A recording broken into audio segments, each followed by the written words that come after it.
tunashukuru sababu nyinyi wote mlijitolea kwa ajili ya kufuata mafundisho hayo, na sasa tunafikia ukomo ili kuonore kazi ambayo umeifanya. Tunapigia asante sana viongozi tena wa kitengo ama shirika ya Women for Women ambao walizidi kuunga mkono usultani wetu wa Bavira kwa kusaidia mupate hiyo mafundisho. Bila kukawia, tunafungula rasmi kwa niaba ya Sa Majesté mwami wetu wa Bavira kikao hiki beo.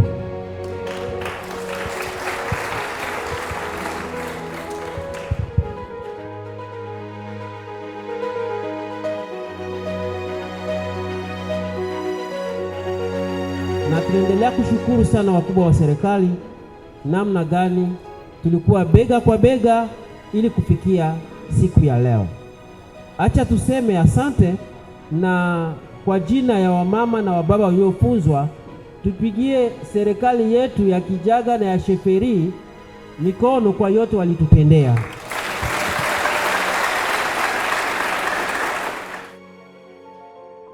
Tunashukuru wakuu viongozi wetu wa Women for Women kwa maandalizi bora ambao wametuletea huku kwetu Kijaga.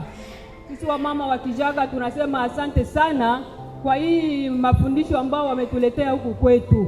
Kwa kweli hatukuwa na matumaini ya kujua kama wanaweza kufika huku kwetu Kijaga, lakini tunashukuru kwa sababu walituwaza na sisi wamama wa Kijaga. Tumefaidika sana na mafunzo tuliofunzwa na shirika ya Women kwa ngambo zote: kijinsia, kiuchumi, maendeleo na afya. Tulikuwa hatujui kufanya kazi ili kusaidia jamaa zetu au waume zetu kwa kujiendeleza. Tulikuwa hatujui jukumu zetu ndani ya jamaa, jamii na hata duniani. Tulijifunza somo 6 zenye malengo tofauti na zenye faida kubwa sana kimaisha.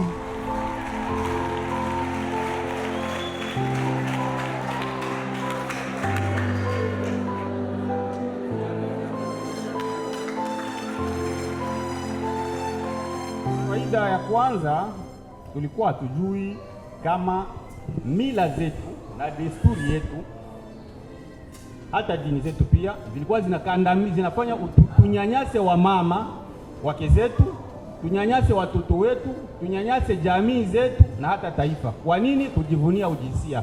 Tulikuwa tunasema mama hawezi kufanya biashara, mkanya tangagende mbani Bulundu, mkanya tangagende Kalemi, kwa sababu ya kujitegemea ile jinsia tu.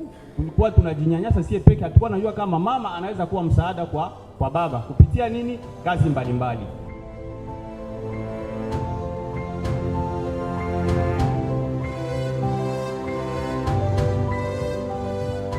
Tunahitaji kuzidisha mafunzo kama na hizi sehemu zote za tarafa la Uvira na vile ya Uvira na Kijaga kwa upekee. Pia tunawaomba waendelee kutufunza kazi za mikono.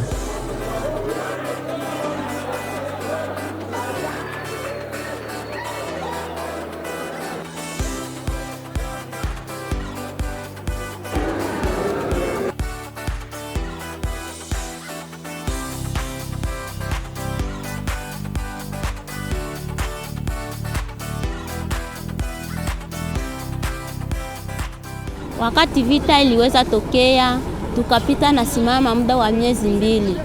Nilipita nasema maana yake hii kazi yenye tulitaanza haitaendelea tena. Mungu atusaidie tu vita iishe juu tuendelee juu. Naona saa mabadiliko itaanza kuwa katika jamaa yetu. Naona ambiance kabisa, watu wiko na furaha, wanapokea mabreve zao kabisa, wanashangilia na kufurahi kabisa, furaha ya mingi.